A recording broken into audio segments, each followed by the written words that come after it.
అంటే అటువంటి మహానుభావుడైన భగవంతుని యొక్క కార్యాన్ని సాధించి పెట్టినటువంటి కార్య సాధకుడు నువ్వు. అందుకే సీతమ్మంది కదా, త్వమస్మిన్ కార్యనిర్యోగే ప్రమాణం హరిసత్తమా హనుమన్ ఎత్తమాస్తాయ దుఃఖక్షయకరో భవ. ఈ కార్యాన్ని నువ్వే సాధించి పెట్టాలయ్యా అన్నది.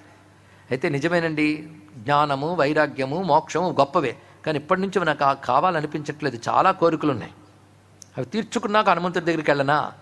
అవి ఆయనే తీరుస్తాడు కనుక అప్పుడు కూడా వెళ్ళొచ్చు ఆయన వద్దకు. ఔర మనోరథ జోకో ఇలావై సోయి అమిత జీవన ఫలపావై.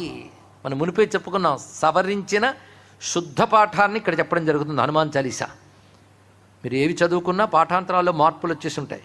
ఇది శుద్ధమైనటువంటి అవధి భాషలో ఉన్న ప్రతిని మాత్రమే ఇక్కడ స్వీకరించి చెప్పడం జరుగుతుంది.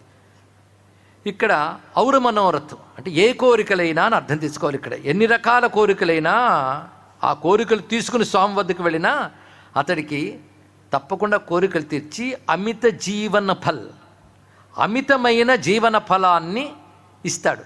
కనుక ఎవరైనా ఏ కోరికలతో స్వామి వద్దకు వెళ్ళినా అమిత జీవన ఫలాన్ని పొందుతారు. ఇది చెప్పాడు ఇక్కడ. అమిత జీవన ఫలం, జీవన ఫలం అంటే వాడు బ్రతికించేటువంటి ఫలములు లభిస్తాయి, ఇందులో సందేహం లేదు. అయితే అమిత జీవన ఫలం అనడంలో గొప్ప రహస్యాన్ని చూపించాడు.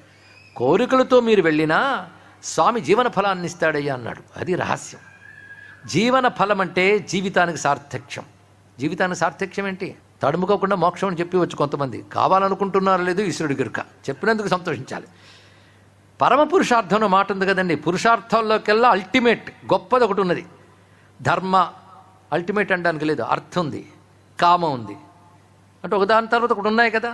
దేని తర్వాత మరొకటి లేదో అది పరమ పురుషార్థం అనాలి. అదే పురుషార్థం ధర్మ అర్థ కామ మోక్షం. మోక్షం అనే పురుషార్థం అది జీవనానికి అసలు ఫలం. అదండి కొంతమంది మాత్రమే తెలుసుకుంటారు, దానికోసం జీవితాన్ని సద్వినియోగపరుచుకుంటారు. దానికి ఎవరైతే సాధన చేయరో వాళ్ళు మళ్ళీ జన్మిస్తారు. ఎందుకంటే జీవన ఫలం పొందలేదు కదా. ఆ ఫలం పొందే వరకు పుడుతూనే ఉండాలి. వాళ్ళు కోరికల ఫలాలు పొందుతూ వాటి వల్ల జన్మలు పొందుతున్నారు. ఎవరైతే మోక్షం పొందారో వారు మరి జన్మించరు. అంటే అది అల్టిమేట్ రియాలిటీ, జీవితంలో పొందవలసిన పరమ పురుషార్థం. అది ఎంత ఉంటుంది అంటే అది అమిత్, అనంత ఫలం. అది అనంతం అంటే సత్యం జ్ఞానం అనంతం బ్రహ్మ. అటువంటి బ్రహ్మత్వ ప్రాప్తియే అమిత జీవన ఫల్. కానీ ఎవరు ఎన్ని కోరికలతో చేరినా నువ్వు వారికి అమిత జీవన ఫలాన్ని ఇస్తున్నావు అంటే అర్థం ఏంటంటే, చేరిన వాడికి కామవాసన నుండి కోరికలతో చేరినప్పటికీ వాడి కోరికలు తీర్చుతూనే వాడి చిత్తానికి సంస్కారం కలిగించి శుద్ధతని ఇచ్చి వివేక వైరాగ్యములు కలిగించి జ్ఞానాన్ని ప్రసాదిస్తావు. ఆ జ్ఞానం వల్ల వాడు మోక్షం పొందుతాడు. ఇది రహస్యం అండి ఇక్కడ. అమిత జీవన ఫలపావై చారో జుగుపర తాప తుమ్హారా హై పరసిద్ధి జగతి ఉజియారా. ఇది చాలా రహస్యమైన మాట చెప్పాడు. చారో జుగ్ అంటే 4 యుగాల్లోని నీ ప్రతాపం ఉన్నది. పరసిద్ధి, పరసిద్ధ అంటే ప్రసిద్ధి. ప్రసిద్ధి అనే మాట అవధి భాషలో పరసిద్ధి అయింది. నీ ప్రసిద్ధి 4 యుగాల్లోనే వెలిగిపోతుంది అయ్యా. ఉజియారా అంటే వెలిగిపోవడం.